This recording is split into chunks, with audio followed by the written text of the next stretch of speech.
Hello, dear audience. I'm Alex, and I'm so glad you're here today. Have you ever felt like you didn't belong in your own family, like no matter what you did, it was never enough? If so, you'll find inspiration in the story I'm about to share.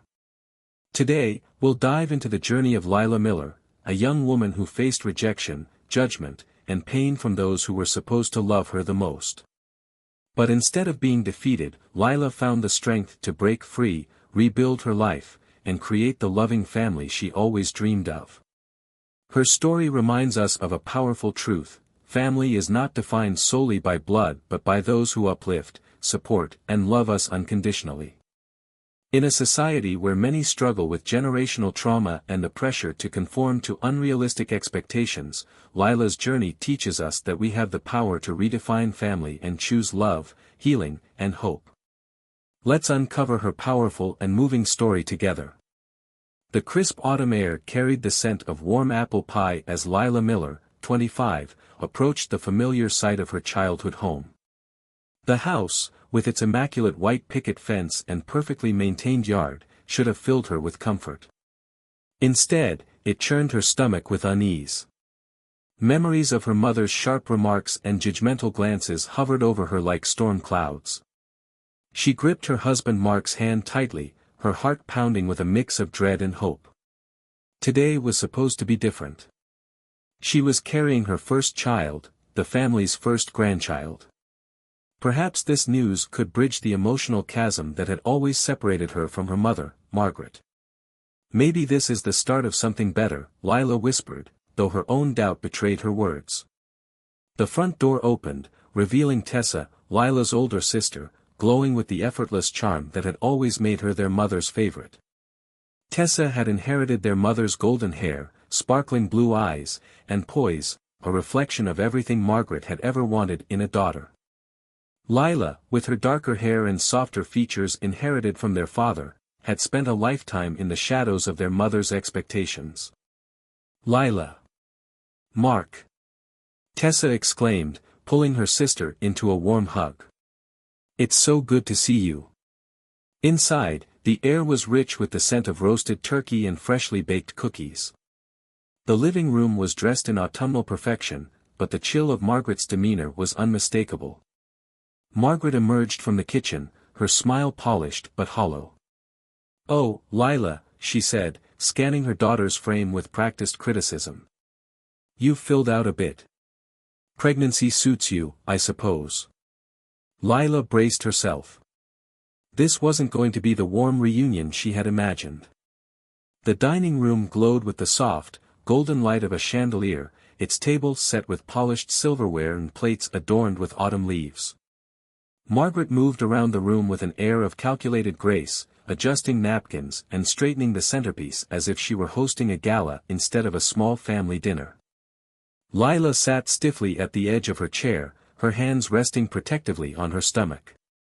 Mark, ever the calm anchor, sat beside her, his hand lightly brushing hers as if to remind her she wasn't alone.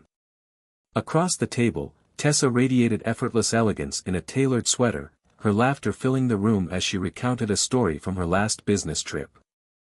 Margaret's face lit up with pride at every word, her attention locked on Tessa as though no one else existed. Lila's stomach churned.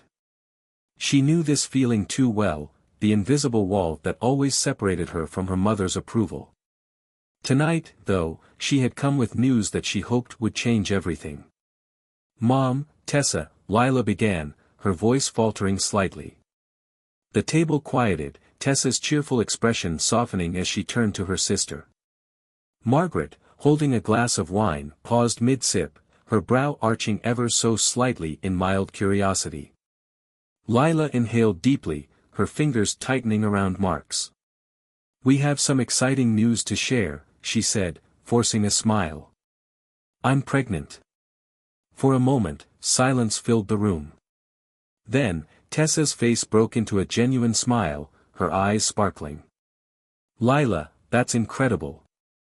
"Congratulations," she exclaimed, leaning across the table to squeeze her sister's hand. Lila felt a flicker of relief, grateful for Tessa's warmth. But it was short-lived. Margaret set her wine glass down with a soft clink, her expression unreadable. Her gaze flicked to Lila's stomach, then back to her face. The silence stretched uncomfortably as Lila's heart pounded in her chest. Finally, Margaret spoke, her tone cool and cutting. "Well," she said, her lips curling into a faint smirk, "I suppose surprises come in all forms." Lila felt the words hit her like a slap. "Surprise?" she echoed, her voice shaking. "Mom, this is good news. Your first grandchild." Margaret's smirk deepened, her voice dripping with disdain. "I would have thought Tessa would be the one to give me my first grandchild. She's more prepared for the role." The room froze. Tessa's smile faded as her eyes darted nervously between her mother and sister. Mark stiffened beside Lila, his jaw tightening. "Prepared?" Lila asked, her voice rising. "What does that even mean? You can't just be happy for me." Margaret leaned back in her chair, her gaze icy and appraising. "You've always been impulsive, Lila. You leap into things without thinking them through. Motherhood isn't something you can just figure out on the fly." The word struck a nerve, years of buried resentment bubbling to the surface. "That's rich, coming from someone who's never had a kind word for me," Lila snapped, her voice trembling with anger. "You've spent my whole life tearing me down, and now you can't even celebrate this?" Margaret's eyes narrowed, her voice sharp as a blade. "Don't you dare play the victim here, Lila. I've always expected more from you because I knew you needed it. Tessa didn't need constant guidance, she was naturally exceptional. You've always been," she hesitated, her gaze cold. "A disappointment." The air in the room grew thick with tension. Lila's hands shook as she tried to steady her breathing. Mark spoke up, his voice firm but measured. "That's enough, Margaret. Lila doesn't deserve to be spoken to like this." Margaret turned her gaze to him, her expression hardening. "Mark, dear," she said, her tone dripping with condescension, "I'm sure you mean well, but you've only seen the polished version of Lila. You don't know what it's like to deal with her constant failures." "That's enough." Lila's voice cracked as she rose from her seat, her chair scraping against the floor. Tears welled in her eyes, but her anger burned hotter. "I came here hoping for support, for family. But all I get from you is judgment and cruelty." Tessa stood as well, her face pale. "Mom, this isn't fair," she said, her voice shaky. "Lila doesn't deserve this." Margaret scoffed, waving a dismissive hand. "Oh, spare me the dramatics, Tessa. This family has standards, and I won't pretend to be thrilled when they're not met." Lila stared at her mother, her heart pounding. "Standards? What about basic decency, Mom? What about treating your own daughter like she matters?" Margaret didn't respond, her gaze fixed on Lila with cold indifference. The silence was deafening. Lila turned to Mark, her voice breaking. "We're leaving." Mark stood immediately, placing a protective hand on her back. Tessa reached out, her voice pleading. "Lila, wait." "No," Lila said firmly, her voice steadier now. "I've spent my whole life waiting for her to change. I'm done." As they left the house, Lila felt a mix of heartbreak and liberation. The weight of her mother's judgment still hung heavy, but for the first time, she had stood her ground. She had chosen herself, and her child, over the endless cycle of seeking approval. In the car, Mark reached for her hand. "I'm proud of you," he said softly. Lila exhaled, tears streaming down her face. "I just wanted her to care," she whispered. "She doesn't know how," Mark replied gently. "But you do. That's what matters." Lila looked out the window as the house faded into the distance, a strange sense of clarity settling over her. For the first time, she allowed herself to imagine a future free of her mother's shadow, a future filled with love, not conditional approval. The car ride home from Margaret's house was suffocatingly silent. Lila stared out the window, her thoughts replaying the evening's events in painful detail. The venom in Margaret's words, the disbelief etched on Tessa's face, the way her mother had dismissed her pregnancy as though it were a stain on the family, all of it weighed heavy on her chest. Mark's knuckles whitened as he gripped the steering wheel, his jaw clenched in restrained anger. "You don't deserve this," he finally said, his voice breaking the silence but not the tension. Lila didn't respond, her throat tight with unshed tears. Deep down, she knew he was right, but a part of her still clung to the hope that Margaret could change, that somehow, she could earn her mother's love. When they pulled into the driveway of their modest home, Lila stayed in the car, unable to move. Mark opened her door and extended a hand, pulling her into an embrace. "You don't have to keep doing this, Lila," he murmured. "You don't have to keep letting her hurt you."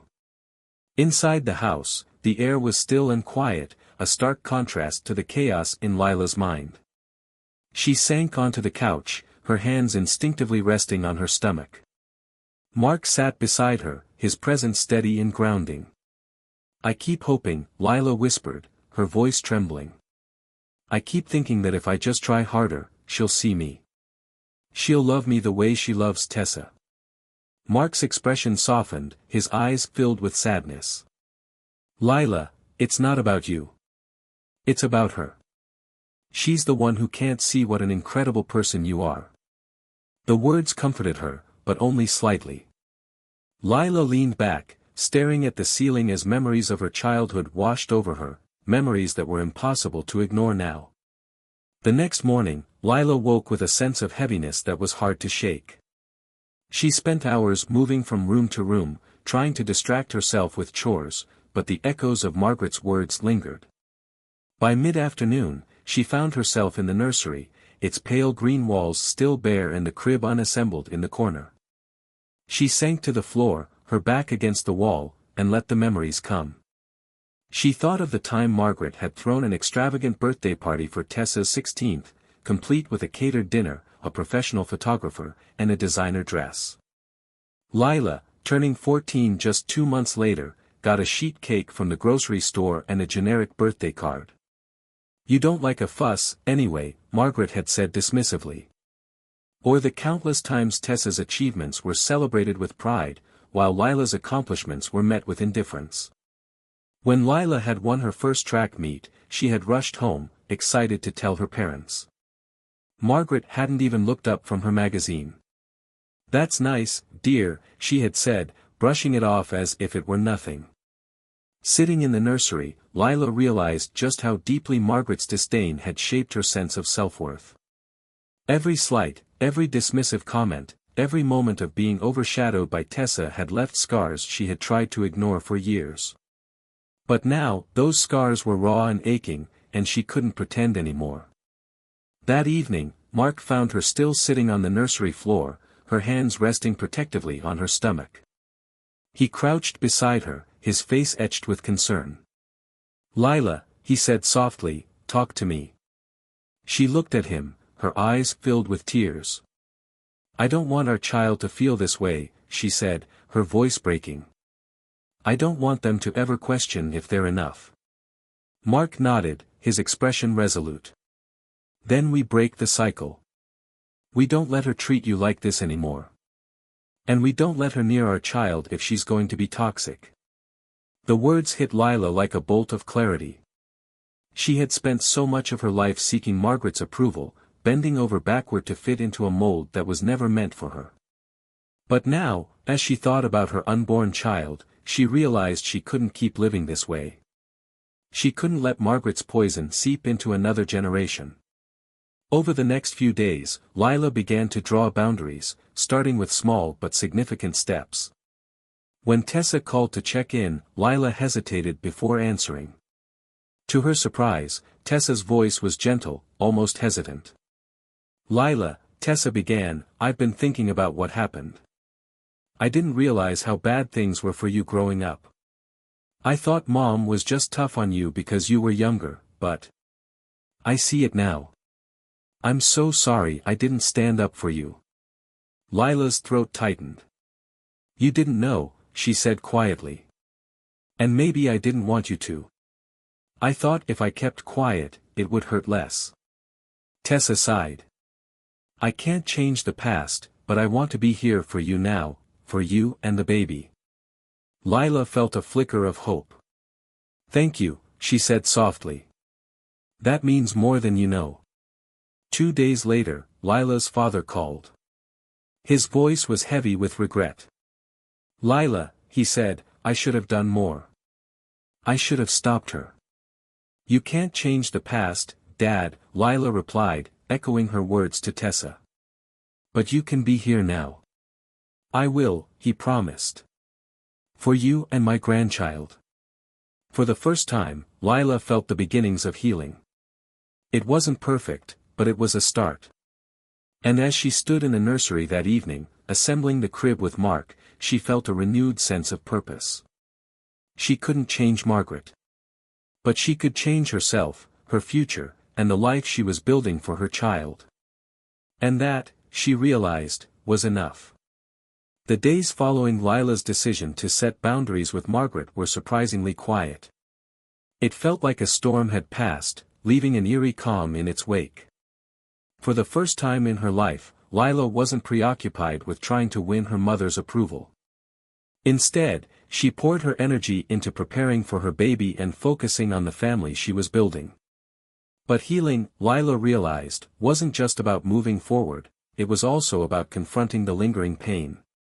One afternoon, Lila stood in the nursery, her hand resting gently on her growing belly. The crib was finally assembled, and soft green curtains fluttered in the winter breeze. As she placed a tiny stuffed elephant on the shelf, her phone buzzed on the nightstand. It was Tessa. Lila hesitated before answering. Her relationship with her sister had always been complicated, full of love but overshadowed by resentment, fueled by their mother's favoritism. But lately, Tessa's calls had taken on a different tone, one of quiet reflection and an earnest desire to connect. Hey, Lila, Tessa began, her voice uncharacteristically hesitant. I know things have been tense. But I wanted to ask if I could come by. I've been thinking a lot, and I think we need to talk. Lila's first instinct was to brush her off, but something in Tessa's voice made her pause. Okay, she said softly. Come over. When Tessa arrived, she carried a bouquet of daisies and a small gift bag. For the baby, she said, placing the bag on the kitchen table. Inside was a hand-knit blanket, its soft pink and white threads perfectly woven. I've been working on it for months, Tessa admitted sheepishly. I wanted it to be special. Lila's throat tightened. She couldn't remember the last time Tessa had gone out of her way to do something thoughtful for her. It's beautiful, she said sincerely. Thank you. Tessa sat across from her, folding her hands nervously. Lila, I've been thinking a lot about how Mom treated you.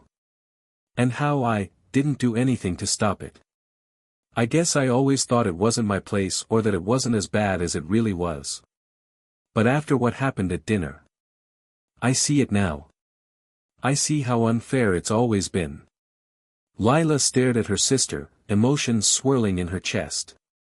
She had waited years to hear those words, but now that they were here, she didn't know how to respond. I'm sorry, Tessa continued, her voice breaking. For not standing up for you. For letting you feel like you were alone. Lila exhaled shakily. You weren't the one who made me feel that way, Tessa. It was Mom. And I know she's never going to change. But hearing this from you, it means a lot. The two sisters sat in silence for a moment, the weight of years of misunderstanding and hurt hanging between them. Finally, Tessa reached across the table and took Lila's hand. I want to be there for you and the baby, she said firmly. I want to do better. Lila nodded, her eyes brimming with tears. I'd like that, she whispered. The next week, Lila's father called. His voice, usually steady and distant, was thick with emotion. Lila, he began, I've been thinking about everything that's happened. And I need to say something I should have said a long time ago. Lila's grip on the phone tightened. "What is it, Dad?" "I'm sorry," he said, his voice cracking. "I should have protected you from her. I should have stepped in when I saw how she treated you. But I didn't, and that's my biggest regret." Lila felt a lump form in her throat. For years, she had resented her father for his silence, for his passive acceptance of Margaret's cruelty. Hearing him acknowledge it now brought a bittersweet relief.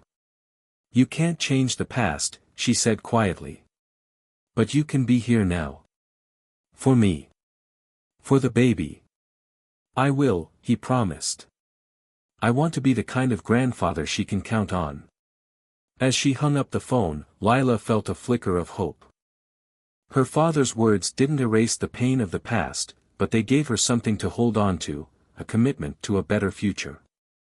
With the support of Mark, Tessa, and her father, Lila began to rebuild her sense of self.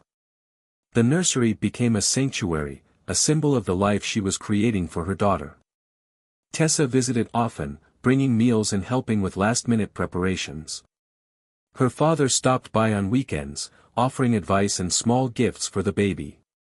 On a quiet Sunday afternoon, as Lila placed the final touches in the nursery, Tessa handed her a framed photo. It was a picture of Lila crossing the finish line at her first track meet, her face lit with joy and determination. "I found it in Dad's garage," Tessa said softly. "He wanted you to have it." Lila stared at the photo, memories flooding back. "He kept this?" she asked, her voice trembling. Tessa nodded. "He's proud of you, Lila. He just didn't know how to show it." Tears streamed down Lila's face as she placed the photo on the nursery shelf. For so long, she had felt invisible, unworthy of love or recognition. But now, surrounded by her sister, her father, and the life growing inside her, she began to see herself differently. As her due date approached, Lila reflected on how far she had come. The wounds Margaret had inflicted were still there, but they no longer defined her. With every act of kindness from Tessa, every encouraging word from her father, and every quiet moment with Mark, those wounds were beginning to heal. Lila stood in the nursery, the soft glow of the evening sun casting a warm light on the room. She placed a hand on her stomach, feeling her daughter's gentle movements. "You'll never feel what I felt," she whispered. "You'll grow up knowing how loved you are." For the first time in years, Lila felt at peace. Her family wasn't perfect, and there were still challenges ahead. But she was no longer bound by the past. She had chosen love, support, and hope, and that made all the difference. 6 months after baby Nora's arrival, the Miller household hummed with quiet joy. The pale green nursery walls were adorned with whimsical star and cloud decals, and the soft sounds of a lullaby played from a mobile above the crib. Lila sat in a rocking chair, cradling her daughter in her arms.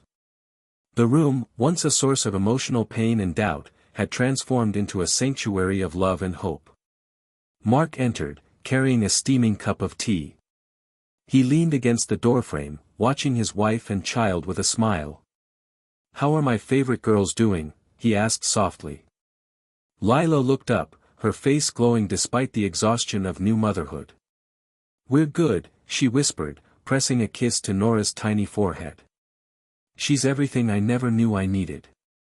Mark crossed the room and knelt beside her, placing a hand on her knee. "You're doing an amazing job, Lila. She's lucky to have you." Tears welled in Lila's eyes, but they were tears of gratitude, not sadness. For the first time, she felt secure in her role as a mother, no longer haunted by Margaret's cutting words or unrealistic expectations. The following weekend, Lila decided it was time to celebrate Nora's 6-month milestone. She and Mark planned a small gathering of close family and friends, wanting to fill their home with the kind of warmth and connection she had always craved. Balloons in soft pastels floated near the ceiling, and a homemade cake, baked by Tessa, sat proudly on the kitchen counter. Guests began arriving, bringing thoughtful gifts and words of encouragement. Tessa was among the first, carrying a beautifully wrapped box and a vase of daisies. For the star of the day, she said with a wink, setting the box on the table. Inside was a delicate silver bracelet, engraved with Nora's initials. Lila's breath caught as she held it up. "Tessa, this is beautiful." "Thank you." Tessa smiled, her eyes misty. "She deserves the best, Lila. And so do you." Shortly after, Lila's father arrived, holding a stuffed bear and a framed photo. "I found this while cleaning the attic," he said, handing her the picture. It was an old photo of Lila at her high school track meet, crossing the finish line with a look of pure joy. "You've always been a fighter, Lila," he added. "I should have told you that more often." Lila felt her chest tighten, her eyes brimming with tears. "Thank you, Dad," she said, her voice soft but steady. "That means a lot." As the evening unfolded, the house buzzed with laughter and conversation.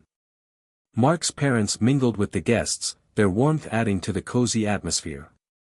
Tessa helped serve slices of cake, her once perfectly manicured hands now flour-streaked and steady as she carried plates to the table. At one point, Tessa pulled Lila aside. "Can I tell you something?" she asked, her tone serious. "Of course," Lila said, her brow furrowing. Tessa hesitated, then continued, "I've been thinking about Mom. About how she's treated both of us, but especially you. And I realized, she's not going to change. But you've shown me something important, Lila." "What's that?" Lila asked. "You've shown me what family really means," Tessa said, her voice trembling. "It's not about perfection or approval. It's about love, the kind that lifts you up instead of tearing you down." Lila felt her throat tighten. For years, she had believed she was the only one who saw through Margaret's facade. Hearing Tessa's acknowledgement felt like validation she hadn't known she needed. "Thank you, Tessa," Lila said, her voice breaking. "That means everything to me." Tessa smiled, her eyes glassy with emotion. "I want to be here for you, for Nora, for all of it." As the evening drew to a close, Lila found herself standing by the nursery window, holding Nora as she gazed out at the fading light. Mark joined her, slipping an arm around her waist. "It's a good day," he said simply. "It is," Lila agreed, leaning into him. "For the first time, I feel free." Mark pressed a kiss to her temple. "You've come so far, Lila. You've built something beautiful here." Lila looked down at Nora, who was sleeping soundly in her arms. "I want her to grow up knowing how loved she is," she said quietly. "I want her to feel safe, supported, and valued, everything I didn't have." Mark nodded, his expression resolute. "And she will. Because you're her mother." The weeks that followed were filled with small but meaningful moments of healing. Tessa visited often, bringing meals and helping Lila with Nora. Their relationship, once strained by years of competition and favoritism, had begun to transform into something genuine. Lila's father also made an effort, stopping by every weekend to spend time with his granddaughter. He brought small gifts, a picture book, a soft blanket, and shared stories from Lila's childhood that she had never heard before. "You were always so curious," he told her one afternoon. "I should have encouraged that more." "You're doing it now," Lila replied, her voice steady. "That's what matters." One evening, as Lila sat in the rocking chair, she reflected on the journey she had taken. Margaret's absence still lingered in the background of her thoughts, but it no longer consumed her. Instead, she focused on the love she had built around her, a husband who cherished her, a sister who had stepped up, and a father who was trying to make amends. Nora stirred in her arms, her tiny fingers curling around Lila's thumb. Lila smiled, her heart swelling with gratitude. "We're going to make our own story," she whispered to her daughter. "One filled with love, kindness, and everything you deserve." As the last rays of sunlight bathed the room in golden light, Lila felt a profound sense of peace. This was her family now, and for the first time, she felt whole. It wasn't a perfect ending, but it was hers, and that was more than enough. The warm glow of the evening sun filtered through the living room windows, casting soft golden light over the cozy gathering. Lila stood by the window, holding baby Nora close. The gentle hum of conversations and laughter filled the room behind her, voices of people who truly cared, people who had shown up for her and her daughter. Mark joined her, slipping an arm around her waist as he looked out at the setting sun. "How are you feeling?" he asked softly. Lila smiled, her eyes brimming with emotion as she gazed down at Nora. "I feel whole," she said. "For the first time, I feel like I've finally found my place." Mark pressed a kiss to her temple, his voice warm and steady. "You've built something amazing here, Lila. You've created the family you've always deserved." Lila nodded, the weight of his words settling in her chest. It wasn't an easy journey, but every step had been worth it. She had chosen to let go of the toxic cycle that had defined so much of her life and instead embraced the love and support that surrounded her now. Across the room, Tessa was helping their father set out dessert plates. Their relationship had transformed in ways Lila had never thought possible. Tessa's earnest efforts to rebuild their bond and their father's quiet determination to show up for Lila and Nora had filled cracks that once seemed unrepairable. It wasn't perfect, but it was real. Lila's gaze returned to Nora, who was sleeping peacefully in her arms. Her daughter's tiny hand rested against her chest, and in that moment, Lila made a silent promise. "You'll never feel the pain I felt," she whispered. "You'll always know you're loved."